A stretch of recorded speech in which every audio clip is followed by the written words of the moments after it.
Think about the last thing you really truly wanted. Maybe it was a grade, a job offer, a relationship, or a number on the scale, or a number in your bank account. You spent weeks, maybe months, imagining how good life would feel once you actually had it. Constructing this entire emotional future in your head. The relief, the joy, the version of you who finally had it together. You convinced yourself that this was the thing. That once you got here, everything would be okay. And then you got it. And you felt fine. Maybe even a little empty. And within a few weeks, you were already thinking about the next thing. Hi, I'm Navya, and today we're exposing one of the most embarrassing flaws in human psychology. The fact that we are genuinely, consistently, almost comically bad at predicting what will make us happy. This isn't a motivational talk, and I'm not here to hype you up. This is closer to a psychology intervention, because the gap we feel between the happiness we expect and the happiness we actually feel is quietly ruining our lives. And most of us have absolutely no idea it's happening. A psychologist named Daniel Gilbert has spent his entire life studying something called affective forecasting, which is basically just a fancy term for our ability to predict our own future emotional state. His conclusion, backed by years of research, is pretty devastating. We are terrible at it. Consistently, reliably, across cultures and age groups and income levels, just genuinely terrible. We tend to make two kinds of errors. The first is about intensity, where we think future events will make us feel far more strongly than they actually do. The second is about duration, where we think the feeling will last much longer than it actually does. When you imagine getting into your dream university, your brain doesn't stimulate a moderate sense of achievement that fades after a couple weeks as you adjust to your new normal. It simulates a permanent cinematic upgrade to your entire existence. And that gap between the simulation and the reality, that is the source of an enormous amount of quiet, unspoken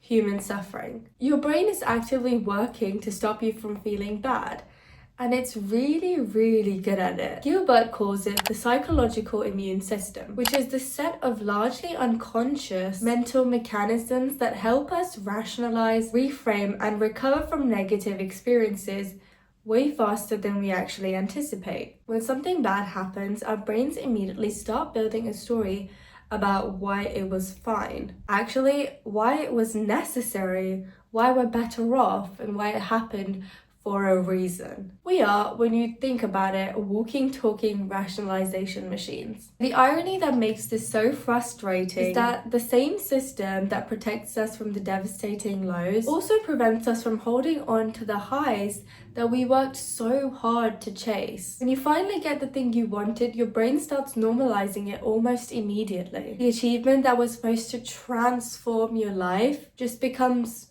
your life. You barely notice it happening because the brain doesn't do sustained euphoria. It does equilibrium, always pulling you back to your emotional baseline, whether you like it or not. The most well-documented error in affective forecasting is impact bias. It's the tendency to overestimate the impact of a future event, both how intense it will feel and how long that feeling will last. Brickman, Coates, and Janif Bowman ran a study comparing lottery winners with people who had become paraplegic right after an accident. A year after each event, both groups reported surprisingly similar levels of everyday happiness. The lottery winners hadn't sustained their peak, and the accident victims hadn't sustained their lowest point. Both groups had been pulled back to their emotional baseline, which means we're essentially running after peaks that our own biology is designed to erode once we reach them. So if we're this consistently bad at predicting our own emotions, why don't we just learn over time? Why don't we course correct? The answer is that there are 3 specific cognitive biases that keep us confidently, repeatedly wrong. And they work together in a way that's almost impossible to override without understanding them first. The first is focalism. When we imagine a future event, we zoom in to only that event and forget everything around it. We picture getting the job offer without the commute, the difficult job manager, or the Sunday night dread that comes with it. We simulate the peak moment and completely forget that it will be surrounded by an entire complicated ordinary life. The second is immune neglect, which is our failure to account for that psychological immune system that we just spoke about. We don't predict how quickly we'll adapt, how thoroughly we'll rationalize, or how quickly we'll metabolize once we feel enormous. And the third is projection bias, which is the fact that we're always stuck in our current emotional state when we try to imagine the future. If you're hungry, you'll overestimate how much food you want tomorrow. If you're lonely, you overestimate how much a relationship will fix. We simply can't properly simulate an emotional state we're not currently inside. Put all three of these together, and you have a system that is structurally, mechanically incapable of giving you accurate information about what your future self will actually